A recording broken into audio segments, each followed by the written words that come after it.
Nous vivons un temps difficile. J'aimerais encourager chacun de nous à prier, à être intime avec Dieu. Et comme je disais, l'intimité avec Dieu, ce n'est pas tout simplement le fait de venir à l'église. Parce que Samuel était dans le temple. Samuel servait à l'église. Si je peux dire église. Comme la plupart d'entre nous venons à l'église. Mais comme Samuel, beaucoup, nous ne connaissons pas l'Éternel. Beaucoup, on n'a aucune relation avec Dieu. Bien-aimés dans le Seigneur, vous savez, c'est toujours difficile d'entendre dire que le jour de l'enlèvement, il y a certaines personnes à l'église qui vont rester. Mais ceux qui vont rester, parfois, sont des gens qui fréquentent régulièrement l'église. Ne sois pas quelqu'un qui fréquente l'église régulièrement, soit quelqu'un qui a une relation avec le Dieu de l'église. Ne sers pas tout simplement le temple de Dieu. Ne sers pas le temple de Dieu, sers le Dieu du temple. Et une relation avec ce Dieu-là. Est-ce à qui je parle ce soir? Amen. Et une vraie relation, Yaya. Et une vraie relation. Vous voyez que ici, dans cette église, je n'ai pas l'habitude de donner trop de titres aux gens. Parce que les titres, ce n'est pas ce qui est important. Moi-même, je ne suis pas très attaché aux titres. Alléluia. Moi-même, si je m'appelle frère Michel, ça ne me dérange pas. Ce n'est pas le titre, c'est le travail qui fait l'homme. Ce que tu dois privilégier, ce n'est pas le titre, non, c'est d'abord la relation avec Dieu. Alléluia. Qu'on m'appelle, déjà si on m'appelle enfant de Dieu, c'est déjà très bien. Parce que nulle part, il est écrit que les enfants de Dieu, ce jour-là, Jésus-Christ dira, je ne vous ai jamais connu, non. Si tu es l'enfant de Dieu, il te connaît. Alléluia. Amen. Mais si tu es prophète, pasteur, tout ça, ce jour-là, la Bible dit, plusieurs me diront, j'ai prêché en ton nom, j'ai fait ceci en ton nom. Jésus leur dit, je vous dirai, je ne vous ai jamais connu. Ce n'est pas le fait de servir Dieu qui est important, mais c'est que tu dois te rassurer, c'est que tu es un enfant de Dieu. Je préfère être un enfant de Dieu et aller au ciel que ici sur la terre prétendre être pasteur, prophète, je ne sais qui, et puis rater le ciel. Je préfère entrer au ciel sans titre, mais être quand même au ciel, qu'avoir des grands titres sur la terre et puis me retrouver en enfer. Yaya, ne privilégiez pas le service, privilégiez la relation avec Dieu.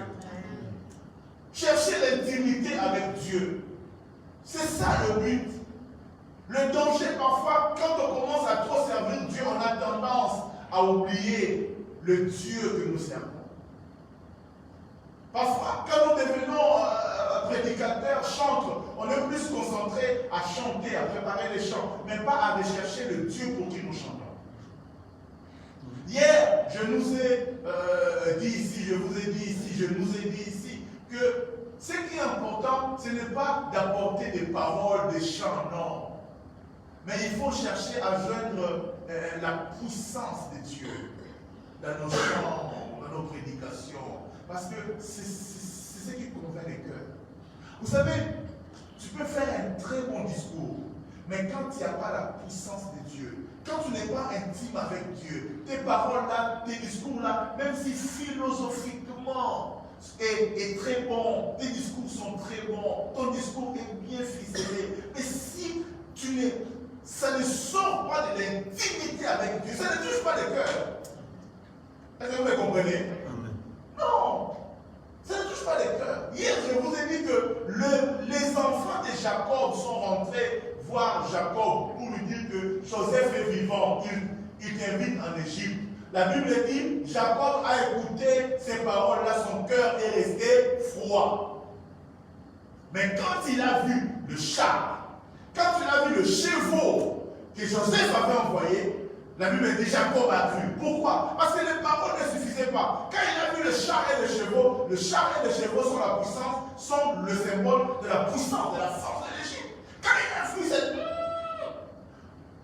Pharaon ne peut pas libérer des chevaux et des chars pour quelqu'un qui n'est rien. Est-ce que tu comprends? Si Pharaon a libéré les chevaux, a libéré les chars pour venir ici, c'est que certainement la personne pour qui il a fait a une importance à ses côtés. Les paroles ne suffisent pas. Nos paroles ne vont pas convaincre les gens. Tu peux avoir un très bon discours, ça ne va pas convaincre les gens. Mais vous savez, un message qui sort de l'intimité avec Dieu, même si dans l'homélétique ce n'est pas parfait, mais même si dans l'homélétique tu n'as pas respecté toutes les règles, il faut commencer par la salutation, il faut commencer par dire le but, il faut commencer par agencer, mais même si tu ne respectes pas ça, mais quand la puissance de Dieu est là, quand ce message-là sort de l'intimité avec Dieu, oh mon Dieu, les feux brûlent dans le cœur des gens et ça amène la transformation. Recherchez l'intimité avec Dieu quand vous préparez vos messages, quand vous préparez vos chants. Église, je ne veux pas seulement avoir des chants qui ont de belles voix, non. J'aimerais avoir des chants, même si ça arrive qu'ils chantent hors gamme, mais quand ils parlent, il y a la puissance de Dieu qui se dégage. L'intimité avec Dieu. Samuel servait Dieu, mais il ne connaissait pas Dieu. Mais ce que j'aime, et comme deuxième point, c'est que celui qui ne connaissait pas Dieu, plus tard est devenu l'un des prophètes puissants en Israël. Ça veut dire que ça peut changer. Ce n'est pas une fatalité. Si aujourd'hui tu sers Dieu sans le connaître, tu peux le connaître pour mieux le servir. Je dis, si aujourd'hui tu sers Dieu sans le connaître, ça peut changer. C'est l'humanité, ça peut changer. La situation peut changer. Le Samuel qui servait le Dieu, qui servait le temple de Dieu, sans connaître le Dieu du temple, a fini par écouter, entendre la voix de Dieu. Toi, tu as un avantage par rapport aux païens. C'est que tu es à côté de la piscine. La piscine, quand elle s'agite, tu peux la voir.